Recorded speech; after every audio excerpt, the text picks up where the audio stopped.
Ndugu zangu, kina mama, kina baba na vijana mliopo hapa, asalamu alaikum.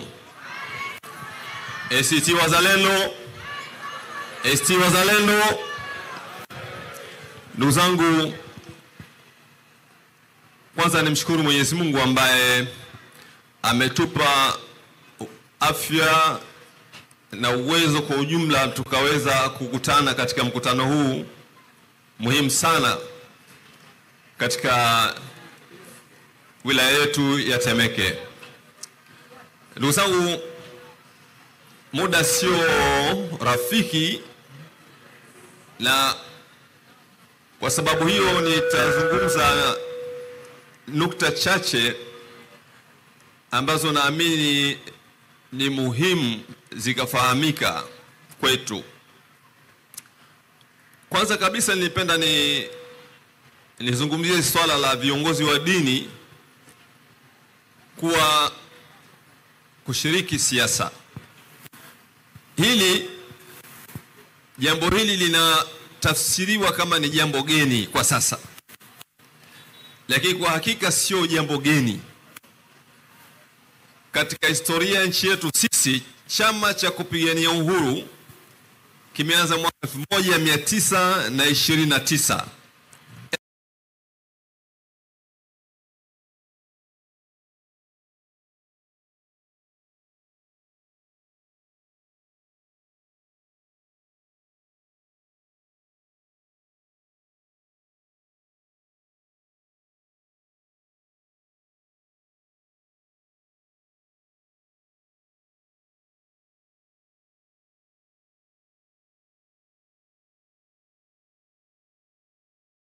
Nationalist Party ni Sheikh Al-Mohsin Barwani. Kwa muhtasari, viongozi wa dini ndio wabunifu wa fikra za kupigania uhuru, na wameshiriki katika harakati za uhuru na kujenga nchi kwa miaka mingi. Hapa kwetu Tanzania, viongozi wa dini wameondolewa katika uongozi wa siasa mwaka 1963. Baada ya kuwaondoa, alafu ndio wakaanzisha hiyo propaganda kwamba dini na siasa ni vitu tofauti, havifungamani, na kwamba viongozi wa dini hawaruhusiwi kushiriki siasa. Hii ilikuwa ni dhulma ya maksudi ambayo ilifanywa na wanasiasa kuwatoa waasisi wa harakati za siasa Tanzania, viongozi wa dini, katika siasa. Kwa hivyo historia inaonyesha kwamba viongozi wa dini wanashiriki siasa, na hawa niliwataja sio viongozi wa dini wa kawaida, ni maulama. Unapomtaja Mufti Hassan bin Amiri, huyu ni mwanachuoni mkubwa. Unapomtaja Al-Mohsin Barwani, huyu ni mwanachuoni mkubwa. Hawa walishiriki siasa ipasavyo. Mimi nashiriki kwa sababu nina ushahidi kutoka kwa hawa viongozi waliotangulia, na sitaacha kushiriki siasa. Kuna lugha imetumika hapa kwamba hatuwezi kumwachia fisi bucha, na sisi viongozi wa dini hatuwezi kuachia mafisi bucha, kwa maana ya wale wanasiasa ambao hawataki sisi tushiriki siasa. Hilo la kwanza ambalo nipenda nieleze kwa muktasari, kwamba viongozi wa dini wana uhalali na wao ndio hasa waasisi wa siasa za Tanzania. La pili, kwa nini mimi nimechukua kadi ya chama? Ndugu zangu, mimi nimeshiriki masuala haya ya kutetea haki za binadamu hapa Tanzania kwa miaka mingi sana, lakini vile vile nimeshiriki siasa za Tanzania toka mwaka 1992 tulipoingia katika mfumo wa vyama vingi. Nimeshiriki kwenye siasa za chama cha Chadema, National Alliance for Mass Advancement, mwanzoni kabisa, nikashiriki kwenye chama cha NRA, nikashiriki kwenye chama cha CUF, lakini katika miaka karibuni nikashiriki pia chama cha Demokrasia na Maendeleo. Kwa hiyo mimi nashiriki siasa kwa miaka mingi na sitaacha.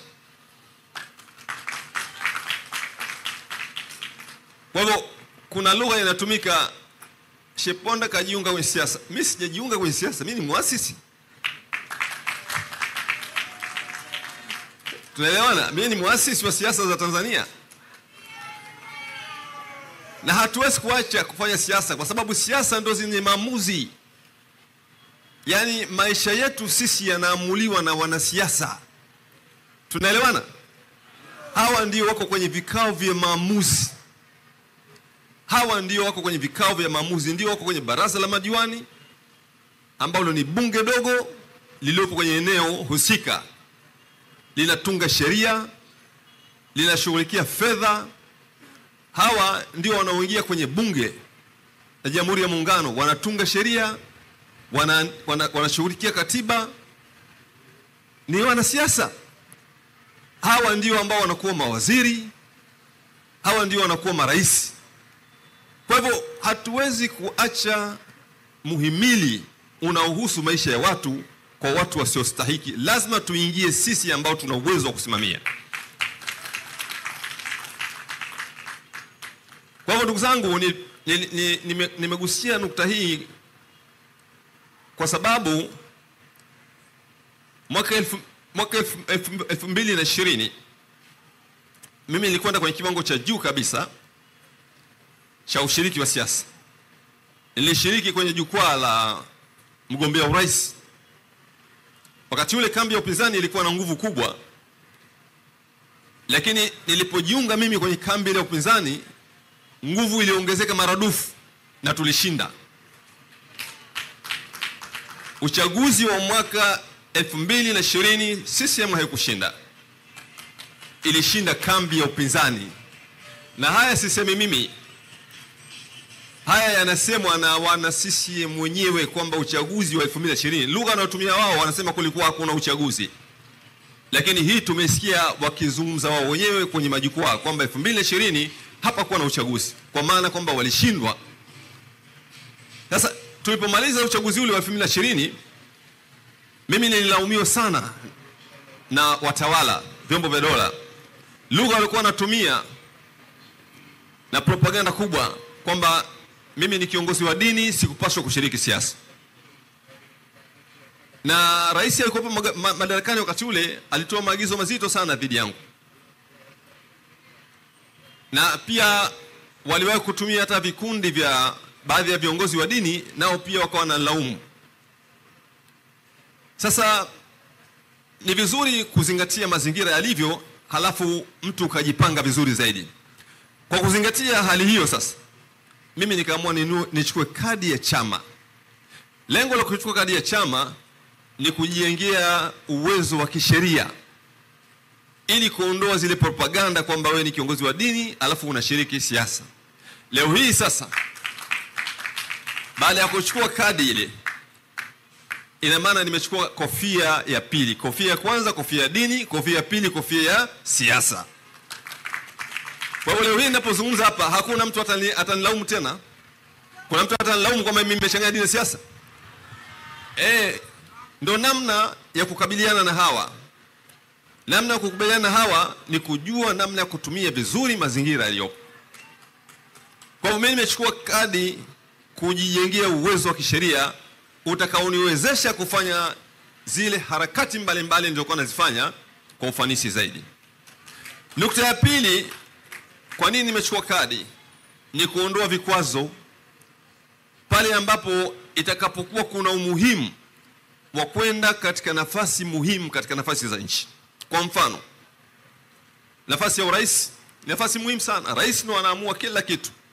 Na kwa mujibu wa katiba zetu sisi, hii katiba ya Jamhuri ya Muungano, rais ni kama Mungu mtu. Anaweza kufanya chochote kile, kama tulivyoona kwenye awamu iliyopita ya 5.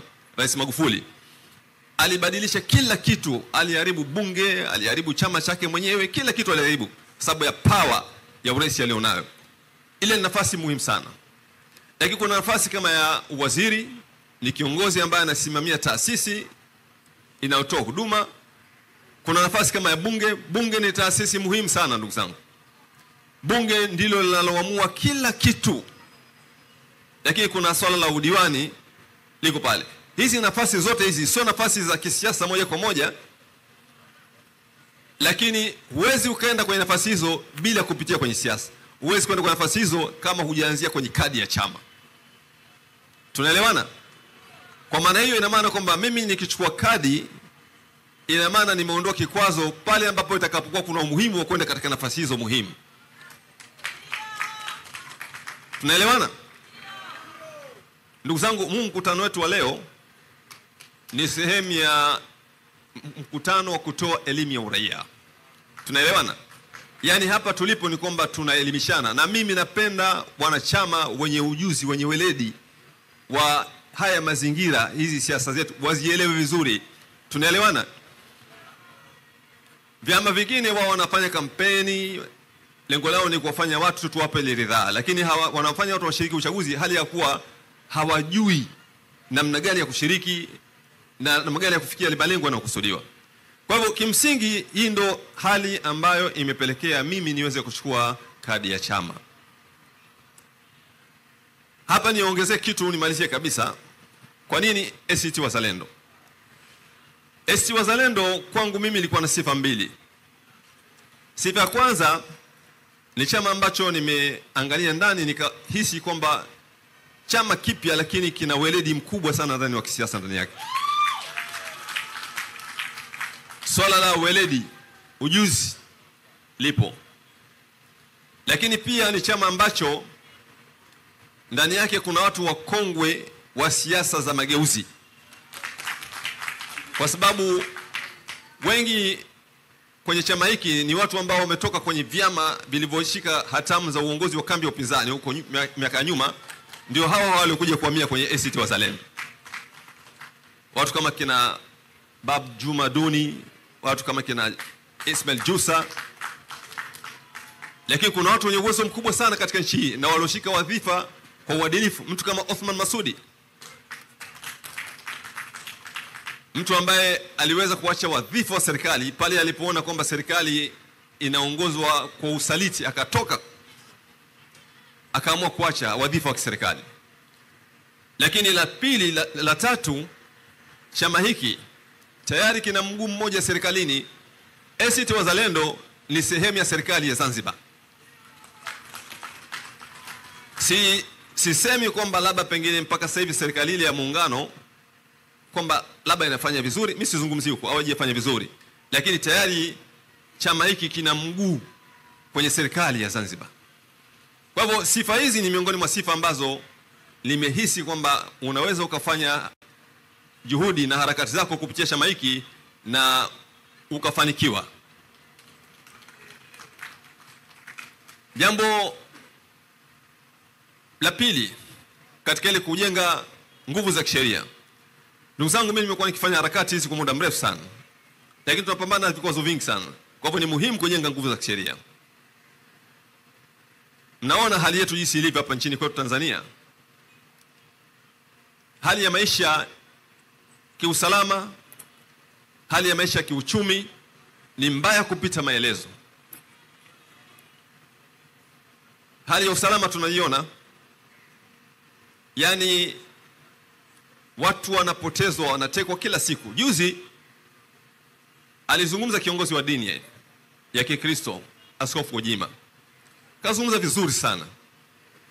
Kazungumzia mada ya wananchi wanatekwa, halafu akashambuliwa sana.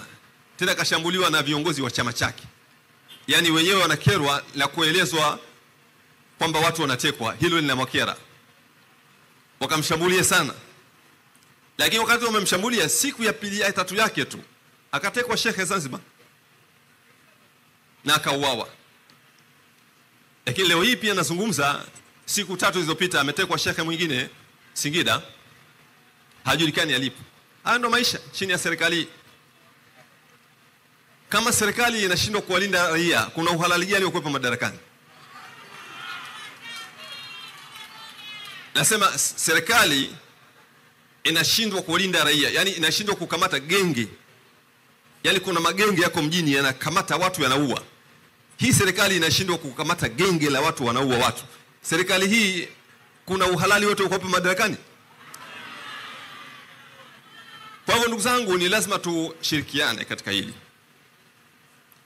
Mimi nimefanya sana hizi juhudi na nimeandika kitabu, nimefanya utafiti mkubwa juu ya Watanzania wanapopoteza maisha, na nimefanya utafiti katika mazingira magumu sana, kwa sababu nilikuwa nakwenda kwenye maeneo husika kule ambako watu wanakotekwa na uawa. Mimi nilikuwa nakwenda na naongea na zile familia.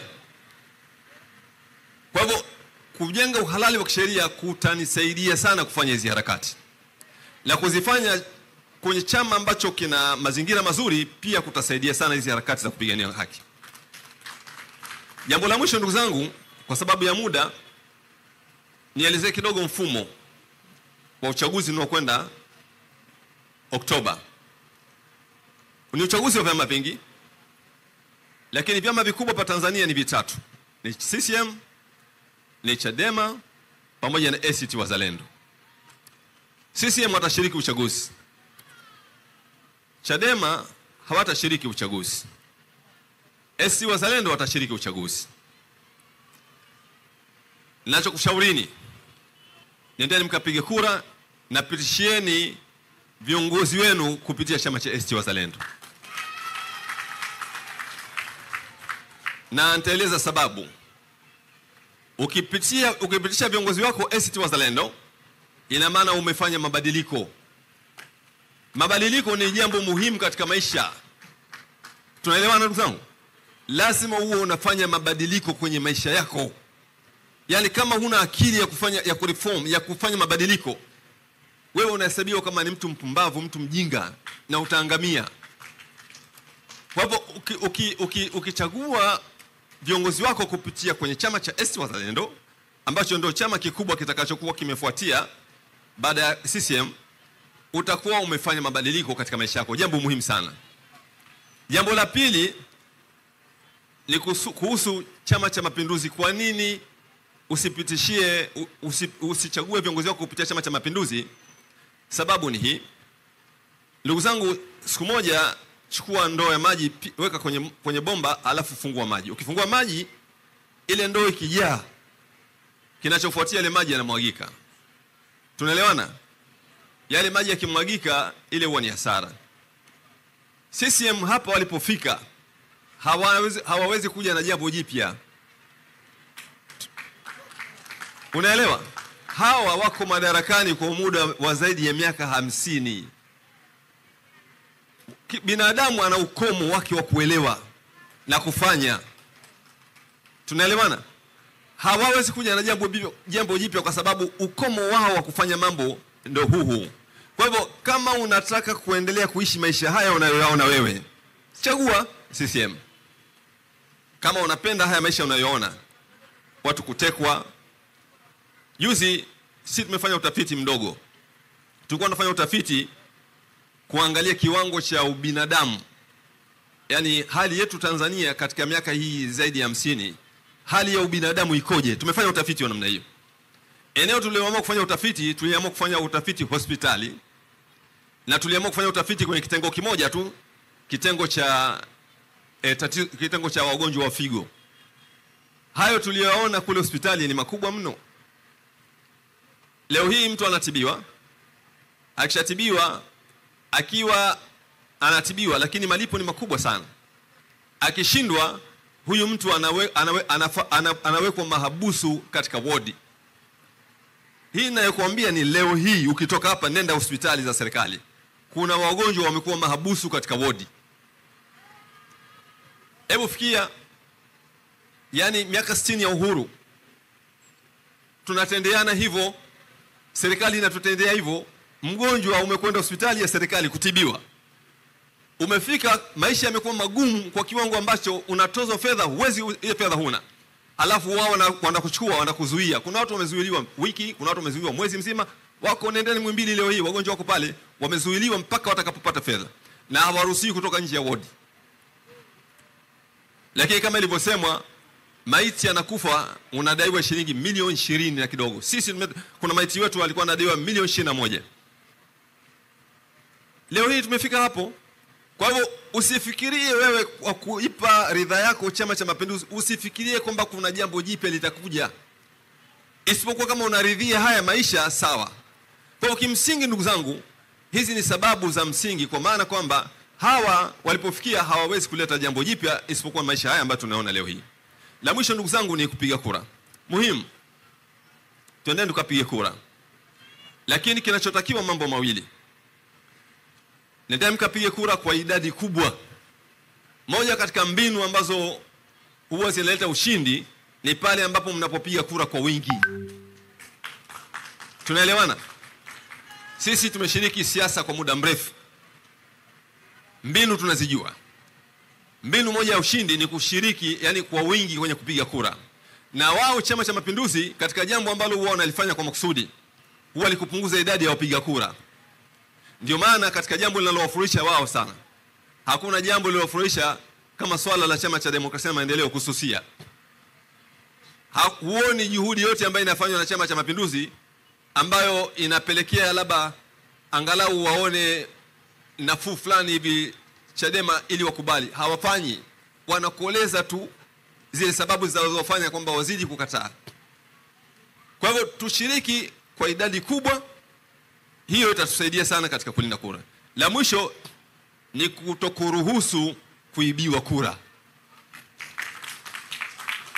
Tunaelewana?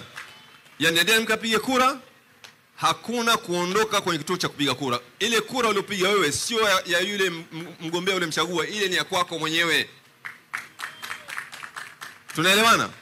Kwa hivyo usikubali kwamba yule mgombea unampigia kura yeye ndo alinde. Linda mwenyewe. Askari akikwambia bwana kakae mita ngapi, unaambia kakae wewe.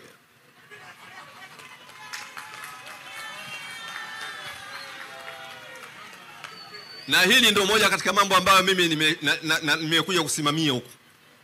Kama mliposikia wakati ule huko nyuma kulikuwa kuna mambo yaitwa ngangari. Basi wale ngangari wenyewe ndio sisi. Yaani kama mlisikia kuna mambo yalikuwa yaitwa ngangari, si ndio?